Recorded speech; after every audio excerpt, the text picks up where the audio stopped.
I did a thing where I, on Twitter, was like, hey, if you donate $50 and you send me your receipt, it has to be legit. I was like a real stickler about it. If you send me that, I'll send you like a tit pic or whatever. And I wound up raising, I want to say, I have a spreadsheet that says, but like close to $40,000. Shut the fuck up. It was so much money. I could not believe it. But first, a word from our sponsors. The Man Whore Podcast is sponsored by Beducated.com, the masterclass platform to perfect your techniques, whether you're working on penis massage or anal orgasms. Use promo code MANWHORE to get 40% off their annual membership, locked in for life, at Beducated.com. Now let's get to the show. Welcome to the Man Whore Podcast.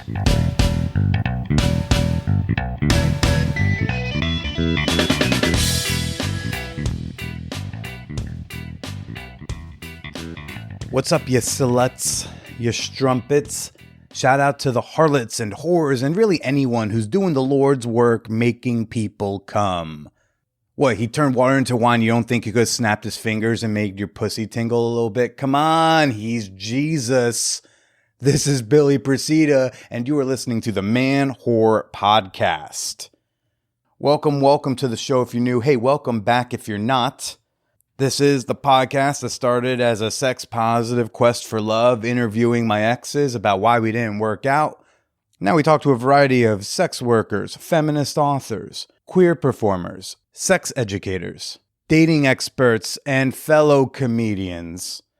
This week on the show, I have got on fellow slutcaster Courtney Kocak. She's the co-host of a great show, Private Parts Unknown, and like me is a fellow funny OnlyFans hoe. I'm looking forward to sharing my conversation with her about selling nudes and breakups and marriage proposals in just a little bit. But first, this is cool news. Shout out to one of you out there who sent me a screenshot on Instagram. Apple Podcasts just released their Pride collection for 2022. It's a hand-curated list of podcasts and podcast episodes, that celebrate the queer things, right? It's Pride. It's June. Were they 3 weeks late in releasing it? Sure, but who cares? Well, folks, Apple Podcasts included one of our episodes in the Pride 2022 collection. Holy shit. They had a little section of episodes about ballroom culture and pose. So they super fucking highlighted episode 419 of the Man Whore Podcast with Ricky Tucker. Yeah, y'all might remember him. He has that book out. It's called "And the Category Is," exploring, New York City's ballroom scene. If you use Apple Podcasts on your iOS device, go check out the Pride collection. Hey, check out episode 419 of this show again, or check out one of the many awesome queer positive podcasts that they are highlighting this month. Saw, past Man Whore Podcast guest Carolyn Bergier, who she co-hosts Diking Out. They got featured in there. Shout out to Carolyn and co. So yeah, that was pretty cool. Folks, we're slowly returning to the era of show dates. July 11th in New York City, I will be at Gold Sound Bar. That's in Bushwick off the Morgan L stop, 8 p.m. show. Come on out for some free comedy, a good time, say hello. But more imminently, not a stand-up date, but this Thursday, June 23rd, 10 p.m. Eastern, folks, we're having our very first spicy hot movie night.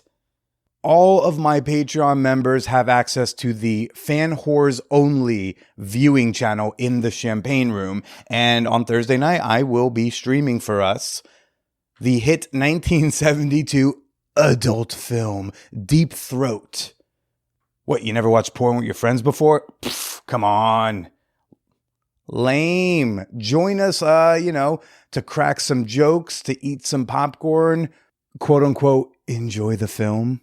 Come join our group movie watching experience. Become a member of the Patreon. Support the podcast that you love at patreon.com/manwhorepodcast.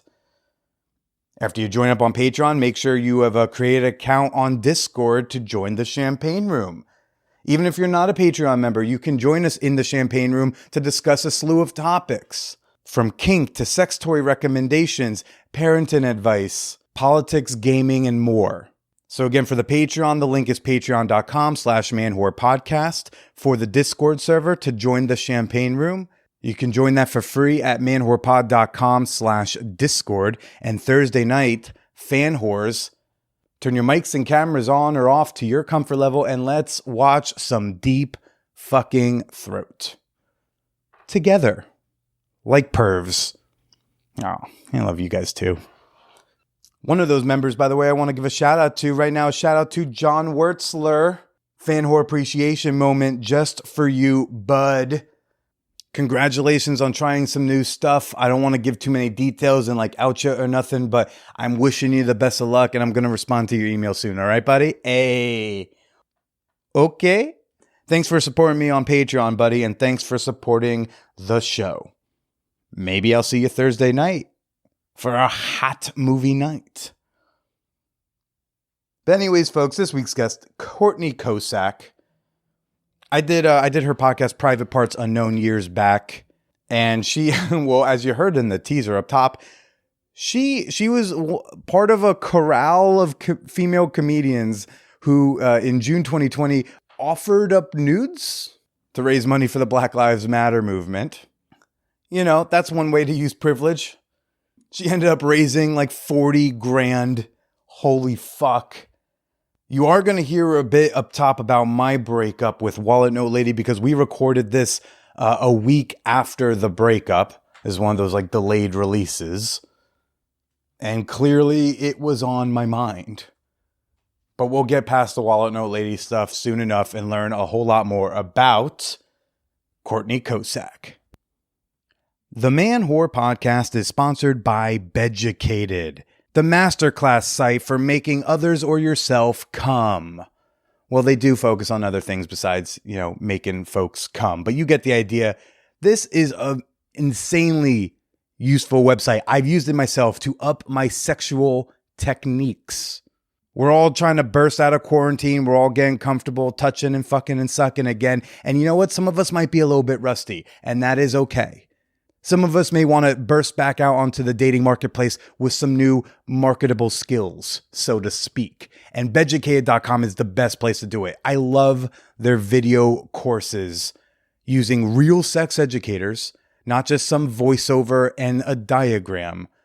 They got real sex educators, oftentimes using real models, oftentimes using nude models, so you can really see how to put these techniques to use. And Beducated.com, they are back offering a great deal to Fan Whore Nation, 40% off their annual membership. That brings the cost of the annual membership down to $9.99 a month, and that price is locked in for life. You gain access to their entire library of all their video courses and modules and resources and articles. And you get all that for just $9.99 a month with the annual membership, but only if you use promo code MANWHORE at checkout. Oh, and by the way, if you already have a monthly membership at Beducated.com, okay? If you already signed up in the past for the monthly and you want to enjoy switching to the annual membership and get that 40% off, locked in for life, they will honor the promo code MANWHORE, but you do have to email them to let them know. That's just a little postscript that I got from Viviana over there. Okay, so if you want to take advantage of the deal, but you gotta go from monthly to annual. Shoot them an email. Tell them the Man Whore Podcast sent you. They will hook you up. Up your sex and dating game today at Beducated, BEDUCATED.com, and use promo code MANWHORE. Now let's get to the show. Oh, breakups.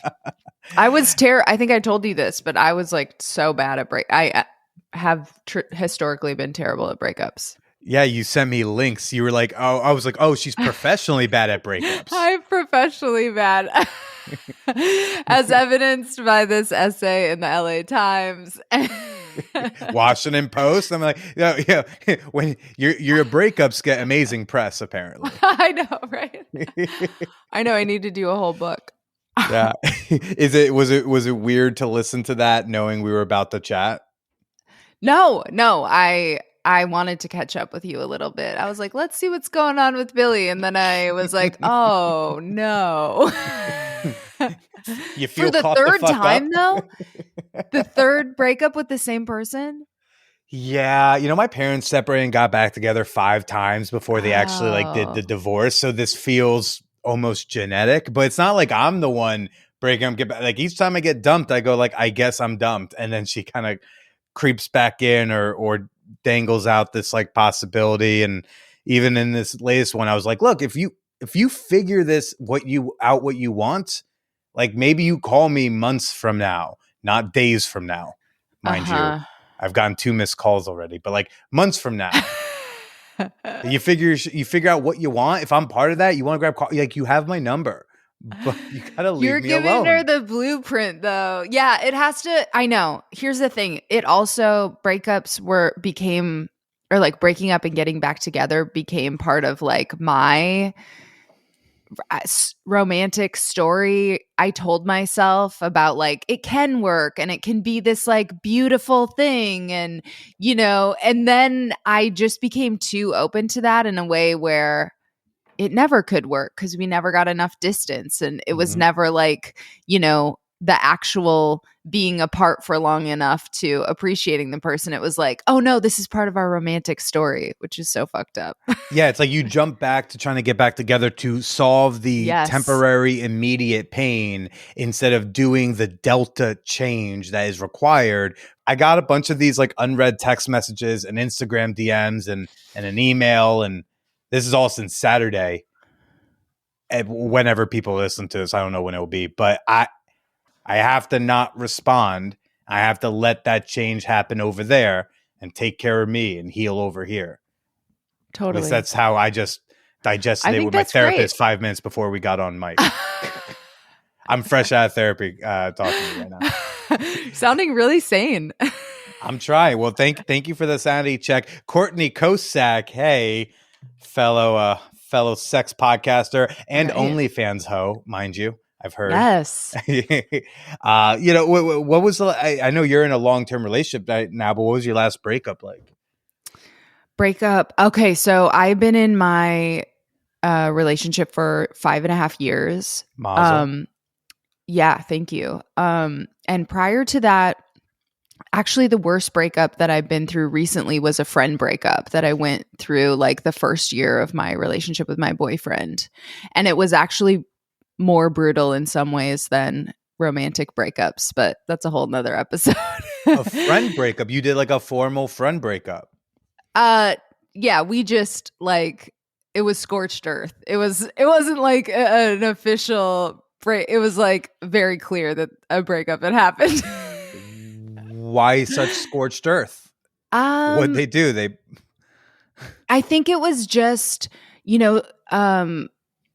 it was like a late 20s, early 30s friendship where it was almost like we just filled a lot of gaps in each other's lives. We were like it was a very close, intimate relationship. And I think, especially when friendships are like that, then when they go wrong, there's like, it's so much more painful than, I don't know. It's like one of the closest people in your lives, in some ways, even closer than a romantic partner. Prior to that, I was a messy ass breakup person. And that was probably like 6-7 years ago was my last one. And I just like would get addicted to the whatever story I told myself about the relationship, like we were just talking about before we started. You don't understand him. It's no, but it's like this, and you're constantly trying to validate to friends who are concerned about you.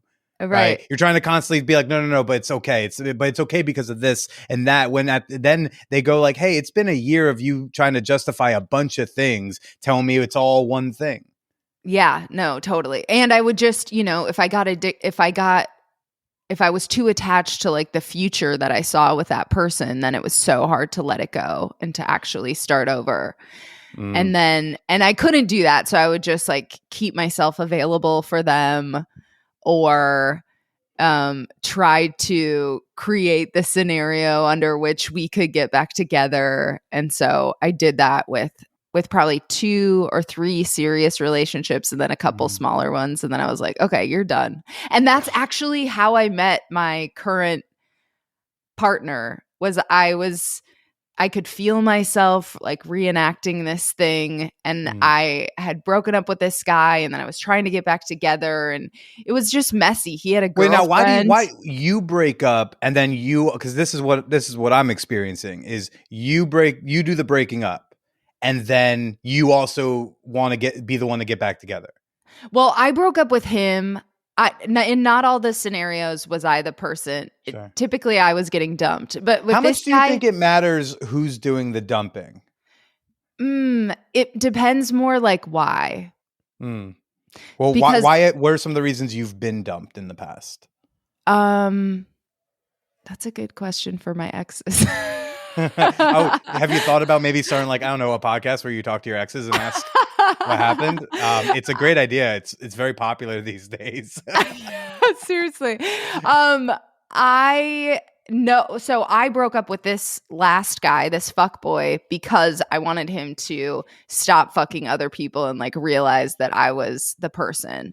So that one I was in control of. But I think my one of the other guys, a comedian, I broke up with him so many times prior. It was just like a bad dynamic that finally he broke up with me and he was like, there, that's the medicine you deserve. Oh, what are some of, like, you said you've gone through a lot of breakups, and what are some of the things you do after a breakup to self-soothe? I think I would be a lot better at this today. I think what you should do is like go get a massage, like do really nice self-care, work out a lot. That's actually a great thing that you can do. You can get your body so banging after a breakup. Are you doing that right now, Billy? It's been, I have not been in the gym in about a week and a half. Yeah. But I do know so many people are like, I'm going to get revenge hot. I'm going to get so hot they're going to miss this body. I'm going to get the OnlyFans body back or whatever. And then I found out apparently me being fluffy is the OnlyFans body. That's not a good motivation. Billy, don't lose too much weight. You'll lose the donk. Is that what your fans are obsessed with? Some of them are. I got one guy who I made his nickname Butt Guy because that's just all he cares about. That's so funny. Yeah, no, I think working out is like meditating a little bit, right?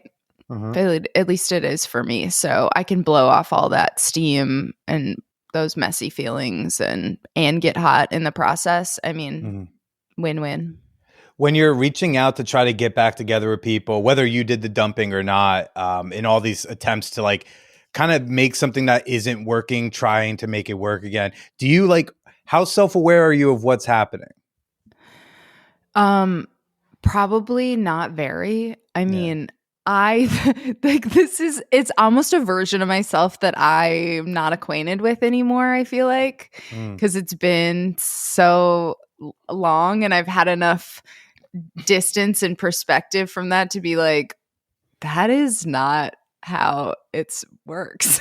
Like at all, to the point where like I don't know if we like actually went through and I've been with my boyfriend for, like I said, almost 6 years now.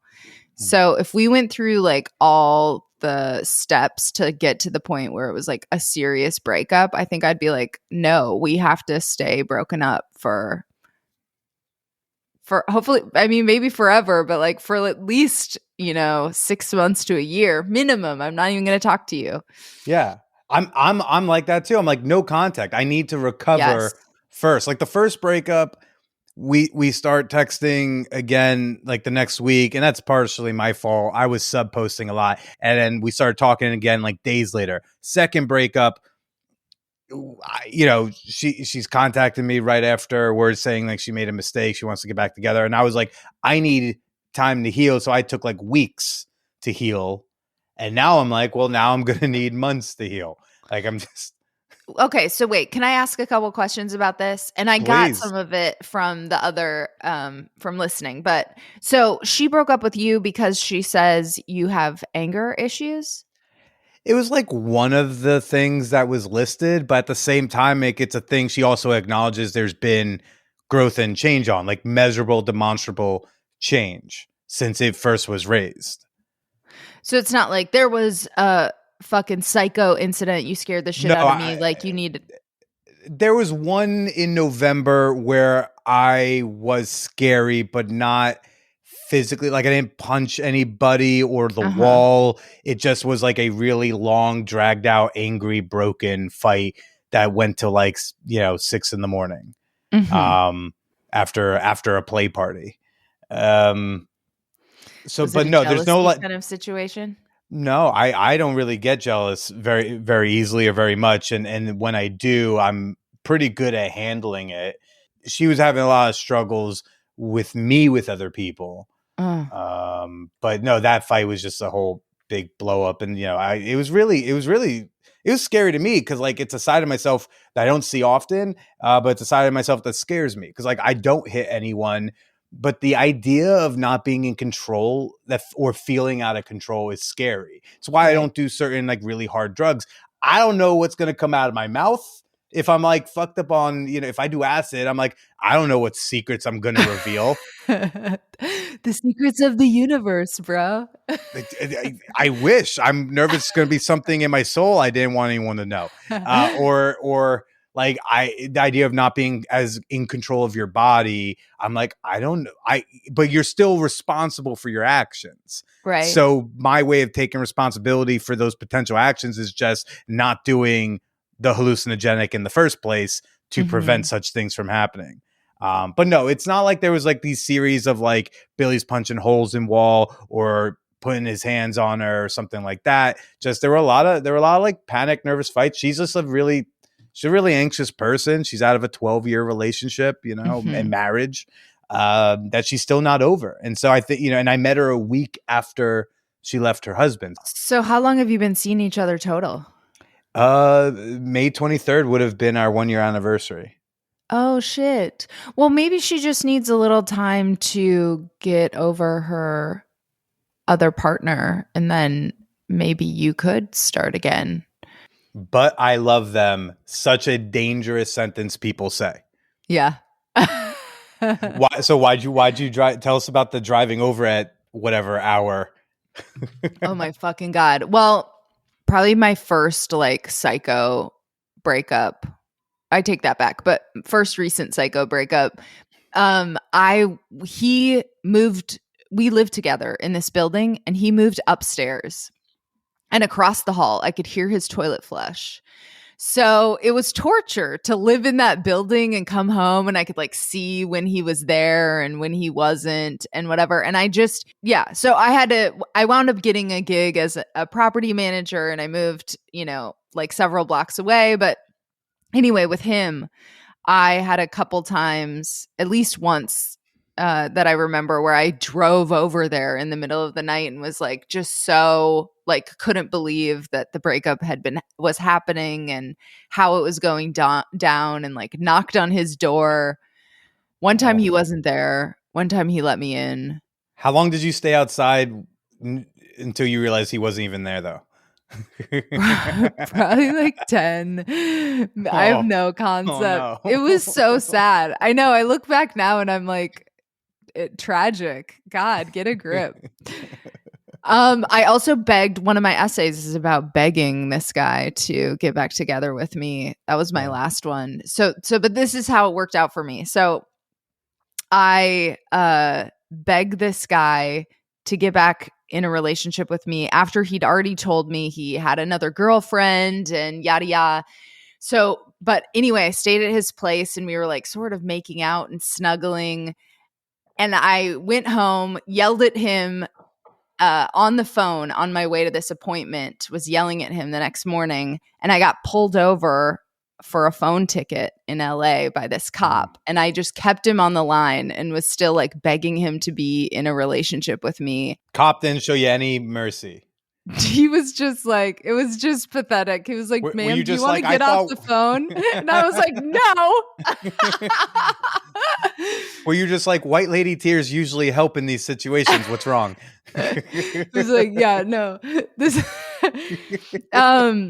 but no, my current boyfriend, I texted right after that because I was like, I cannot get stuck on this guy. And so I texted him and was just like, or messaged him on Tinder and was like, hey, you want to get a drink soon? And we went out that night and it was awesome. And we didn't start dating like exclusively for, 6 weeks or whatever, but it wound up being my current partner. Hey. And so I guess, how did you finally fade out? How'd you get off of that roller coaster? I decided, and I wasn't perfect about this because I did, I texted that guy that I had begged to be with me a couple weeks later. And so I didn't put it to bed all at one time.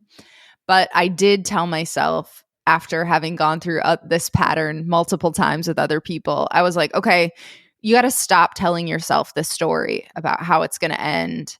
And whatever the romantic construct that you've developed with yourself and this other person. Because I'm an ambitious, goal-oriented person. And so if I'm imagining later stages of a relationship with this person, it becomes the story that I'm telling myself. Right. So that was the big addiction that I had to kill for myself, of just being like, okay, no, you don't know how the story ends. I know you think you want to know, or, you think you want to direct this, but you really don't. Because then you're not fighting to be back together. You're fighting for this thing that doesn't exist in some faraway future, and that's no, because it becomes bigger, and it doesn't matter that this isn't actually working because I must fight for this over there, and you're which I relate to. Yeah. Yeah. You're trying to play the other person's hand too, when it's you're trying to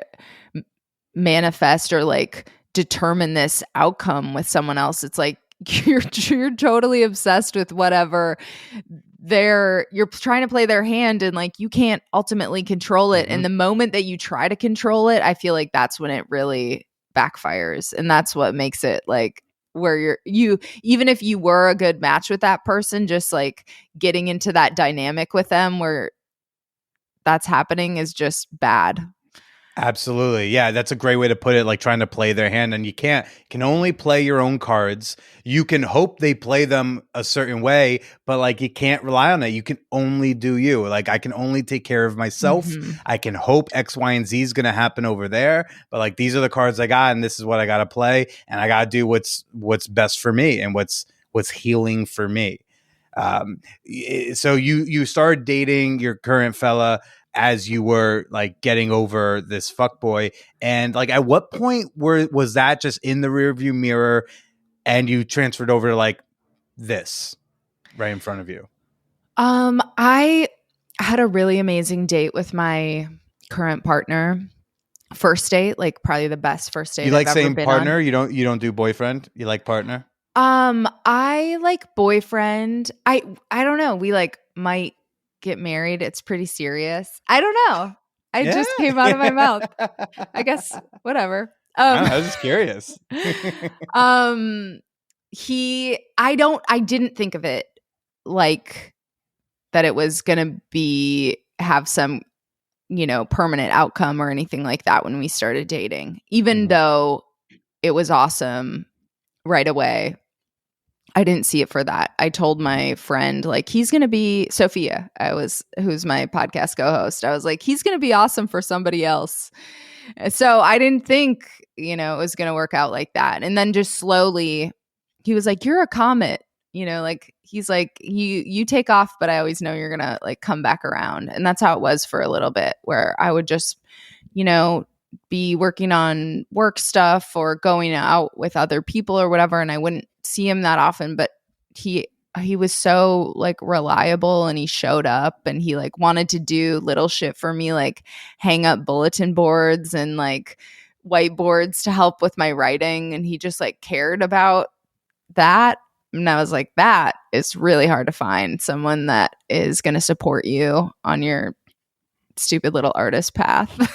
Like, Nah, stupid little artist path, but also that like he's fine. Sound like he was fine being in that stage where he's like, I know you're gonna go off be with other people, yeah, and he didn't care because y'all are monogamous now, right? we are. I really liked that there wasn't really pressure associated with that. I mean, we did lock it down, like Sure. 6 weeks later or something. So it wasn't Mhm. like we were forever in that place. But he wasn't trying to like pressure me into any sort of commitment, which I have realized in the last few years, like maybe I am the person with commitment issues in previous situations. I'm not saying other partners didn't have that too, Mhm. but I think sometimes I didn't realize like my own capacity for being afraid of commitment. And even like with the OnlyFans stuff, like he's very chill about me having a sex podcast. He's very chill about me like wanting to be an exhibitionist on my OnlyFans, and like all that stuff is really valuable to me. Yeah. What in retrospect were some of the warning signs that maybe you're the one with commitment issues? Well, I guess I was always well, like with the boyfriend that I kept breaking up with until ultimately he broke up with me. Like, I was trying to like control the situation through those little breakups. Me breaking up with them, that's like clearly my own commitment stuff. So I just, yeah, but I hadn't really pieced it together. Mhm. And what do you like about this fella? The current guy, I think that Current guy, the partner, the almost fiance, however almost you want to refer to him. yeah. His name is Wade. Your future tax codependent. Ooh, I don't like the idea of being money related, but whatever. Are y'all not mixing finances? Have y'all had that talk? I I mean, imagine. he has way more money than me, so I shouldn't be resistant, but I do like just staying in our lanes with our own money. Yeah. I think on the commitment tip too, like I hate the idea of getting divorced, and it's not because my parents are still together and they're very happy, but I almost feel like they were like too good of an example. It's like, how can I live up to that relationship? You know what I mean? Are your parents still together?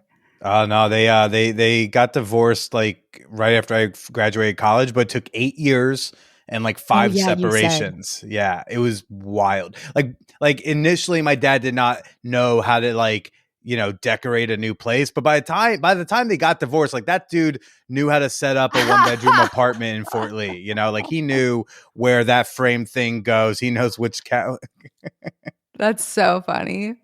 Do Yeah. you think that going through that, like with them, that's for sure like imprinted onto your own relationship I mean, I don't want it to be. stuff? It has been my history, unfortunately. Like my ex P, that was 3 breakups. Shay was 3 breakups. This my ex before this one, Miss Giggles, that I dumped her twice before it stuck. And then this one, yeah, this is the 3rd time I've been dumped. And even then, there's still this like weird back door where it's like, maybe if all these things line up together, if we give Thanos the time stone, maybe it'll work out down. Interesting. Oh my And it's God, you like, have a huge pattern. yeah, I mean, I don't want it to be, but hey, I'm trying to think. Like, I mean, the Shay one was different because that was like a 3-month. That relationship was 3 months. That's 3-month relationship. 3 breakups felt like 3 years. And then, but with P, that was an almost 2-year relationship. And yeah, those breakups were really tough. Because somebody always was like, this doesn't, that was what it would be. The breakup would happen. And then somebody would say to somebody, usually she to me would say like, this doesn't feel right. This Mhm. feels wrong. Like this feels like it's a fight, but not what we're supposed to break up over type of stuff.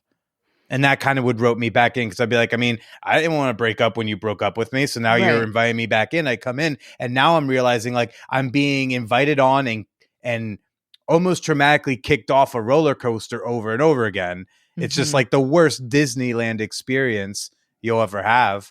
So imagine if they kept like kicking you off the ride, but then actually, no, come back and you get excited to get back on the ride. And then they're like, get off. And it's like, what, just which one? Like, I just want Yeah. to know where I'm going. It's tough. I don't know. Sorry, you're also getting very raw. It hasn't even been a full week yet. It'll be a week in a few hours. Like it's, yeah, I think you're doing the right stuff. Just like keep up the no contact. That's the only way to go. But back to your way happier relationship than my sad breakup. What is it you like about this guy? I think I can just be kind of my full person.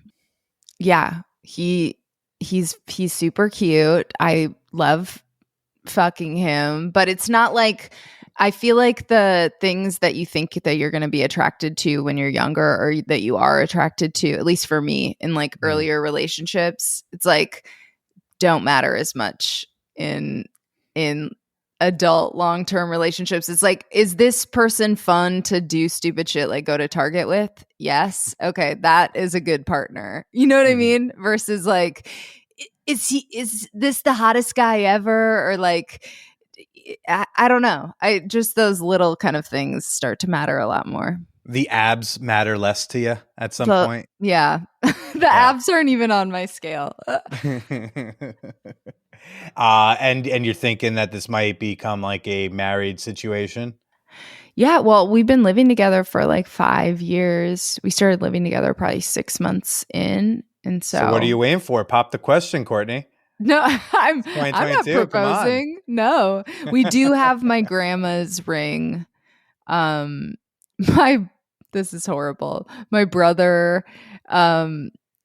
proposed to his soon to be wife. They're getting married this summer. But then I found out that he did it with my grandma's ring, but they were going to take it apart and like make a different ring out of it. And I was like, what? Like this, I would want this. So I basically had to,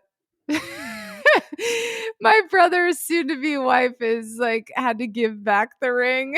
Oh, Courtney. I know we're paying them. Don't worry about it. But they were going to ruin it anyway. I was like, I would just wear this. No changes. So I had you a minor be proposed fit. to? Yeah, Me too. You do? Oh yeah, I've made that very well known in every serious relationship I've been in. Why?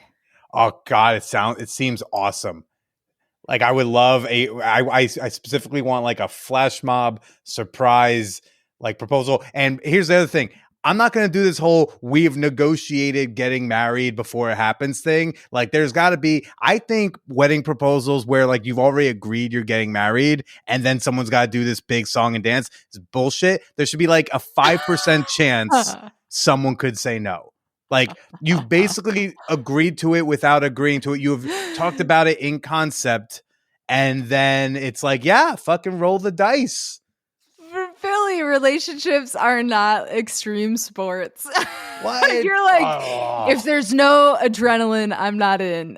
Well, then where's then what's the point of the proposal in and of itself? So me, I don't know. I want that viral flash mob. If everyone ever has seen, I think it's Isaac's flash mob. He plays Bruno Mars "Marry You" and puts her in the back of like this like minivan, and he got like the whole block to like do this whole choreographed thing. Oh, it was wonderful. I cry every time. And I'm like, I want that to be me. I want to be sitting in the back of the minivan watching all my friends and family do a big choreographed number. And at the end, like it parts and she's walking up to me. Oh, I'm getting goosebumps right now thinking about it. I love that for you. Anyone I've dated seriously, I have shown them at least a few viral flash mob videos where I'd be like, hi, I want to be proposed to. This is like the gold standard, but I'll also settle for just like you doing something in a restaurant. But like, I want to be on the receiving end of that. And that's like, really and I want, the type of woman I would want to marry is going to be the type of woman who would like be really excited to do that. Like not someone who like feels heartbroken they're not getting proposed to, but someone who's all like, fuck yeah, I'll be the one to propose. That's who I would fall in love with anyway. I love that. I totally get why you think it's not romantic to like have predetermined all the details of it, but I will say, as it's becoming a closer and closer possibility, I'm like, don't do this. Like when I look like trash, like don't pick the right moment. Don't do it when I like, yeah, just we're gonna have to look at these pictures forever, and I just look like a monster. Please, that's not the moment. What's your ideal marriage proposal? I have never really dreamed about or thought about this stuff before, so it's so funny to talk about it now. I think it's gonna happen on this trip to go to my brother's wedding. So, and I'm okay with that. I don't He's have gonna any show up the brother's wedding? He had some hesitations about that, but I feel like my family's like, God, we've been waiting so long. Just whenever you do it, that would be great. Because I said to my mom, like, oh, we thought about doing it on the trip, but we don't want to steal Matt's thunder. And she was like, oh no, that sounds great. You should just do it then. Okay. Is there a way you want him to do it? No. I just, like I said, don't want to look like trash. Okay. And really if I were going to do it, what I said would be the most important thing. Like I'd write it and like have that be like a really like cornerstone of just like a beautiful little soliloquy, but I don't really care. It would be nice if he said some sweet stuff about me and our relationship, but it doesn't really matter. You gonna cry? I mean, I probably will. I just, this is not, I am excited to get married, but only because I feel like we're basically already there. Mm-hmm. Like we just live like that already. He's already your favorite OnlyFans director, Let's lock him down to a lifelong contract of filming your nudes. I think one of the best parts about him is just how like supportive and chill he is with all my stuff. Like when we went to Tokyo for Private Parts Unknown and I texted him that, we're going to get happy ending massages. He was like, okay, have fun. I'm like, pretty fucking that's a chill. Winner. That's a winner. Yeah. Yeah. Whoa. But also wasn't down for the non-monogamy.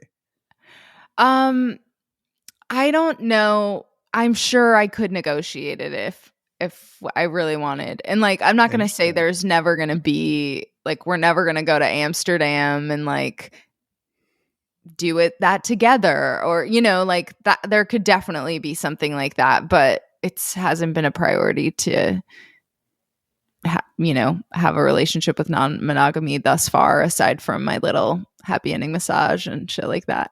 Sure. So with OnlyFans, that there's been this trend, especially the last couple of years, where a lot of comics, most of them really cute, attractive female comics, but then also sometimes doughy, kind of adorable dude comics start getting OnlyFans. Tell me a little bit about like why you started an OnlyFans and like what led into that decision. Like what was the thoughts leading up to it? When did you first get curious? Totally. So after George Floyd's murder, you're like, I need to honor his memory. I know that sounds like a weird place to start, but I did a thing where I on Twitter was like, hey, if you donate $50 and you send me your receipt, it has to be legit. I was like a real stickler about it. If you send me that, I'll send you like a tit pic or whatever. And I wound up raising, I want to say I have a spreadsheet that says, but like close to $40,000. Shut the fuck up. It was so much money. I could not believe it. It was a little baby part of you. Like I helped them buy that BLM mansion. Oh my God. Wow. 40,000. How much? Oh my gosh. Yeah. It was no joke. Like, Sam Mowry also did it and some other, people that I know that are LA comics also were doing that kind of thing. But yeah, it was like a shit ton of money. You all found out like, wow, all these like thirsty dude comics have way more money than we thought they had.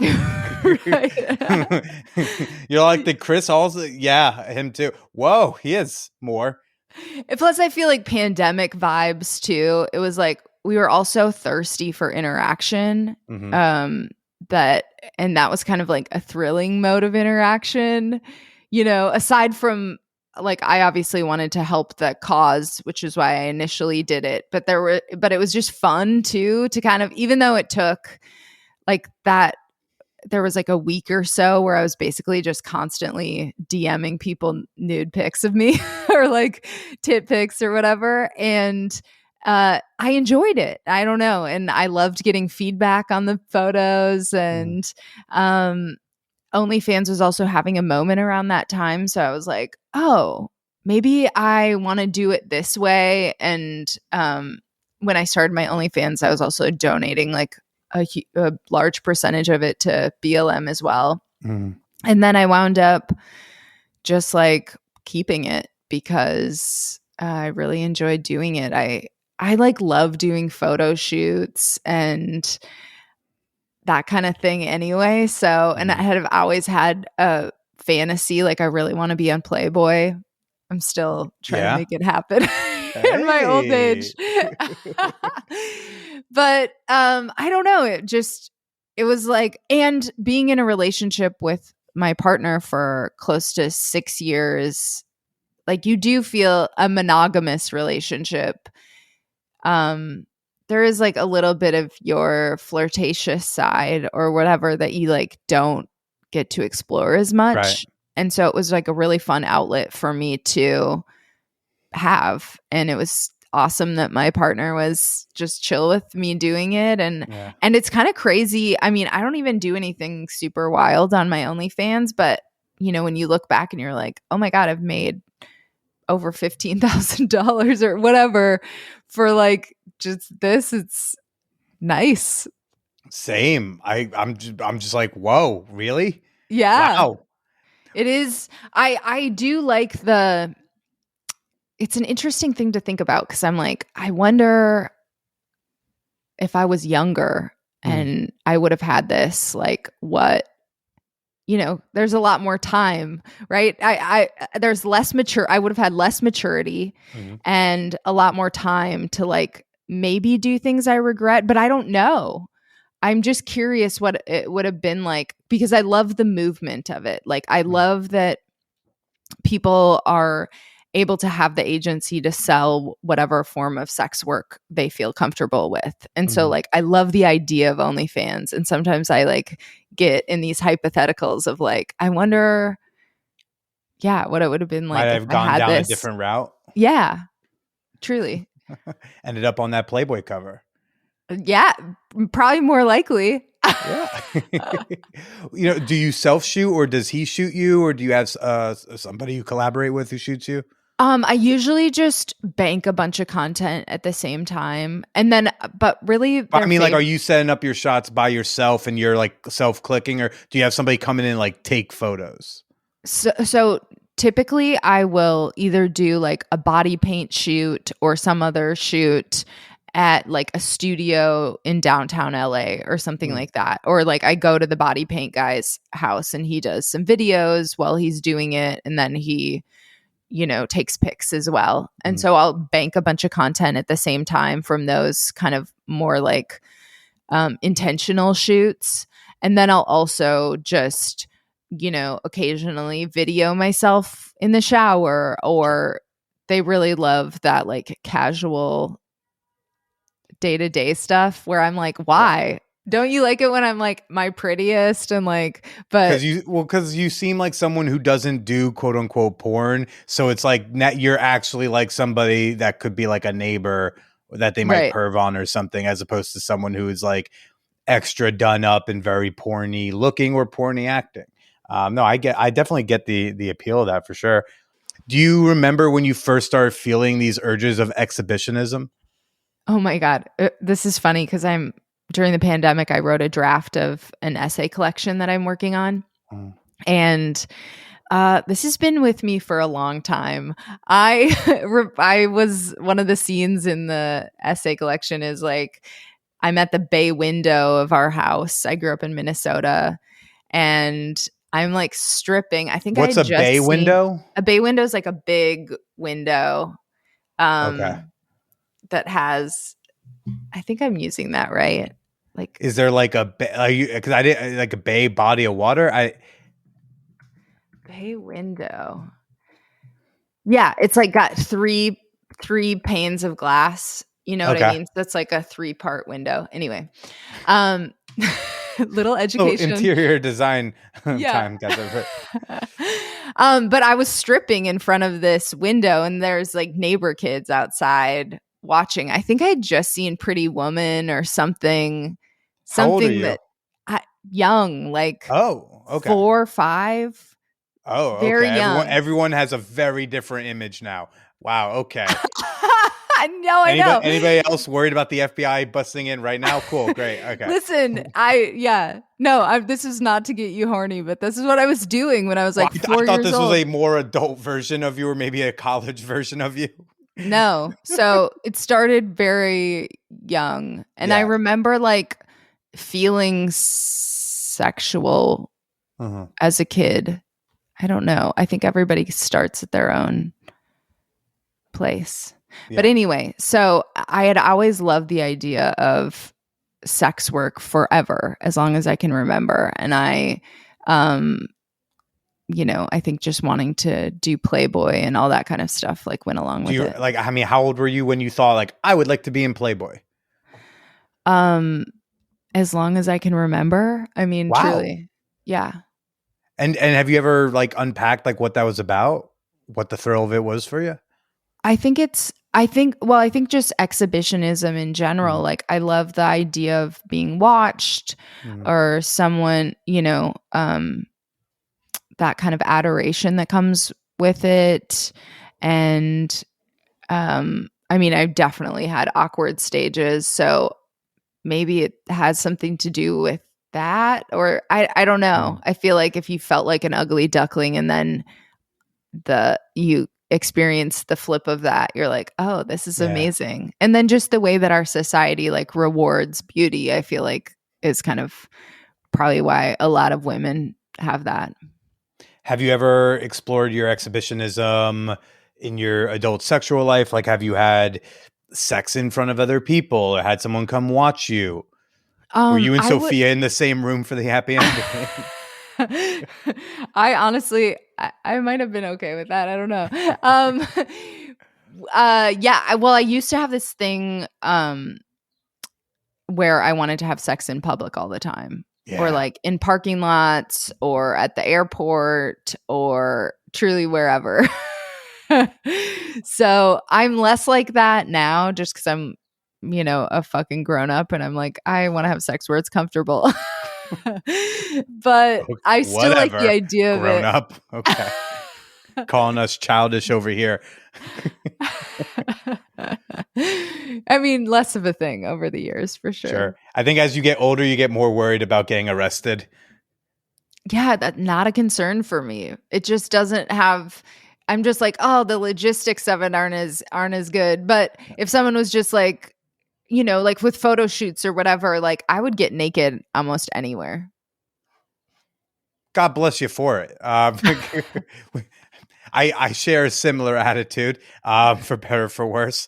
I remember one time, I think I was like 22, 23, and like some dude I met through comedy, he was like entering, I guess the UCB used to have some sort of dirty sketch contest. So he wrote some sort of dirty sketch where somewhere in it, a naked homeless man comes out and like starts chugging milk. And he asked if I wanted to do that role in the sketch, which would have been live in front of an audience, because I was at the time the only guy he'd known who was like okay being naked in front of other people. Not because I'm funny, not because I look the right part. He's like, he's the only one who's willing to probably have his dick out. So that'll get you I'll booked, ask him. Billy. Yeah. I used to do the naked comedy show because it was the only show in college I could get booked on without bringing people.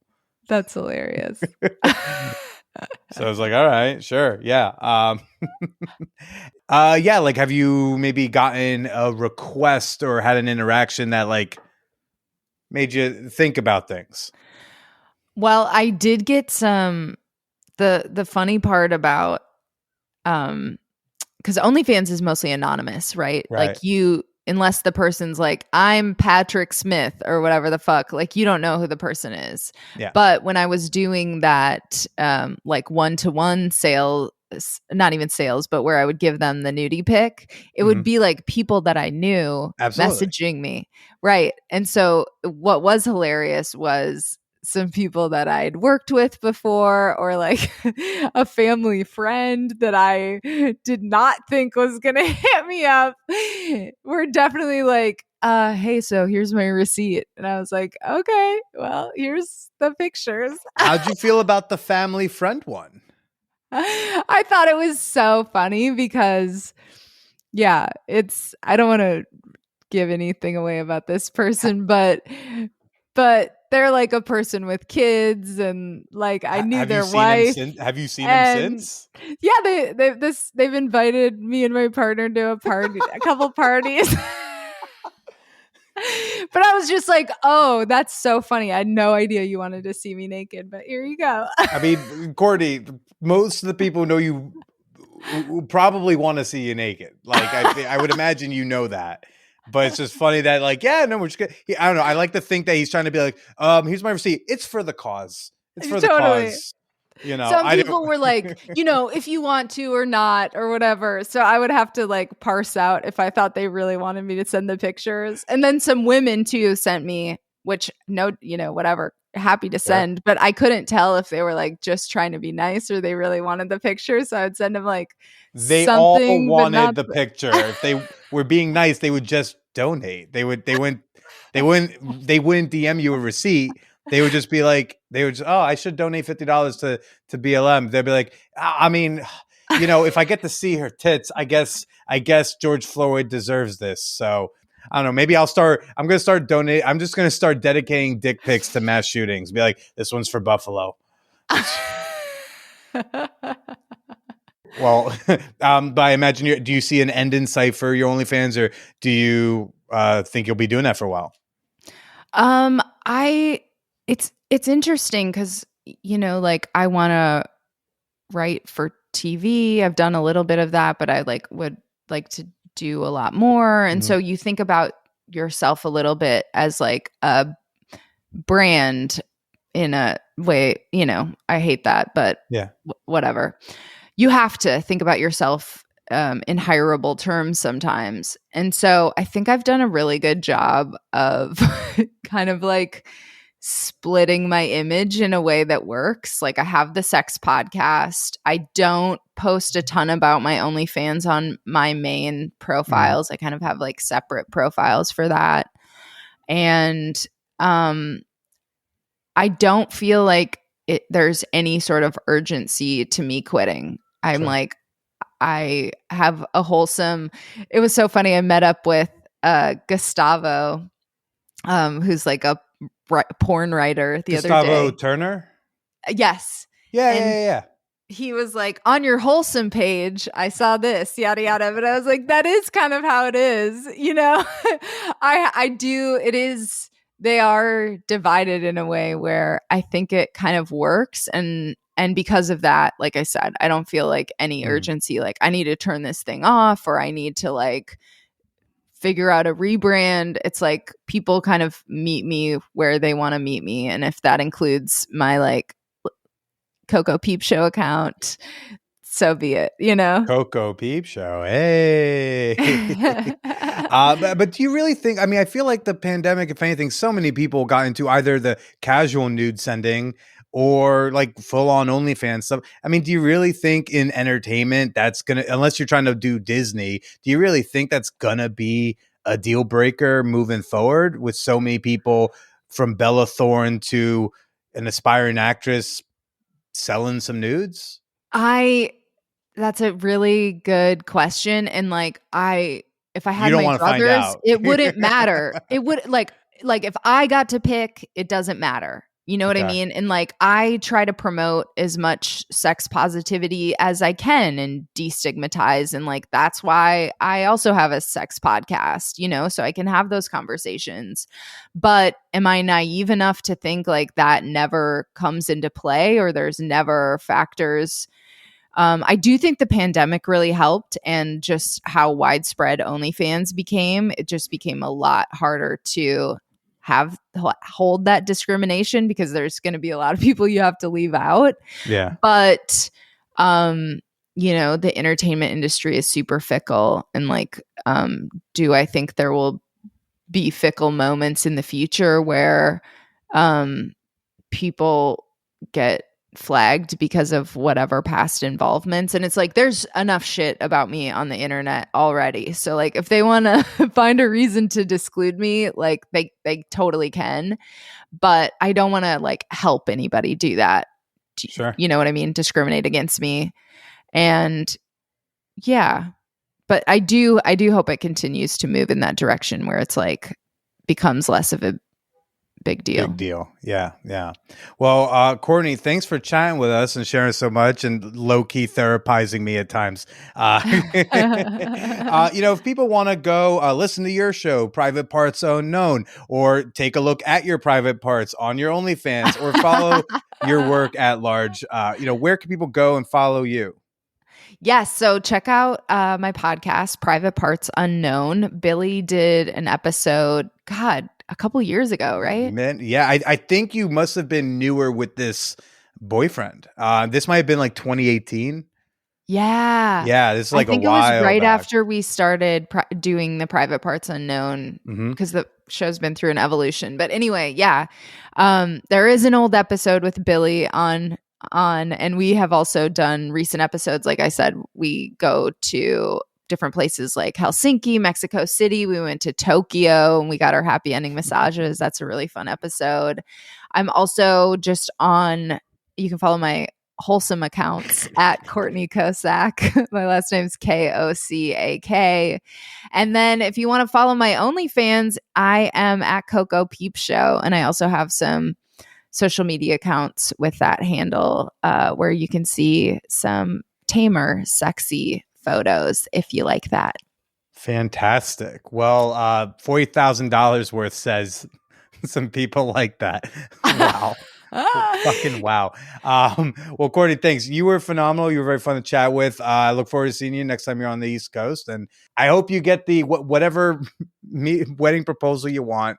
I hope it's exactly as minimalist as you hope. That's hilarious. I hope you get the wedding proposal you want. Yeah, I'm sorry. I don't have a huge fantasy in that in that department, but you'll probably see it on the internet soon. And Fantastic. I just think the real fantasy is like getting to be with someone you love for a lifetime, right? Aww. That. Oh yeah, I forgot. That is ultimately the goal. Right. Not vanity. Fair enough. But good luck with your relationship, Billy. And I'm so glad we got a chance to catch up. Well, thank you very much. Courtney, why don't you go ahead and say goodbye to everybody? Bye, everybody.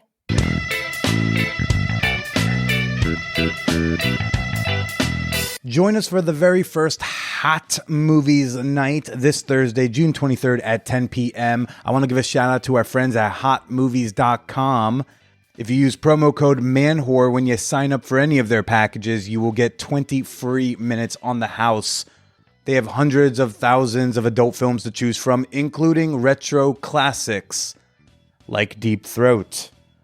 Folks, are you following me on the Twitter and the Instagram? I hope you are. I am on Twitter at the Billy Procida. I'm on Instagram at Billy is Procida. And if you want to see some content from me that's just a little bit more deep throaty, a little bit more waving the wangy, come follow my free OnlyFans at onlyfans.com/callmebilly. It's free to follow and tip this ass to play. Well, I'm off to Italia the next time you hear me. I'm going off to Italy for 10 days with my dad, celebrate his 60th birthday. Just gonna go be a couple guineas sipping wine in the Umbria country.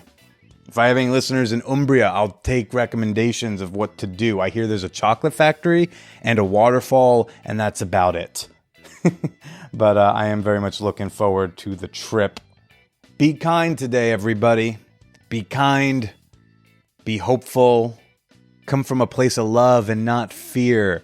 At least that's what I'm trying to do, and my days are just a little bit brighter because of it. And as always, stay slutty.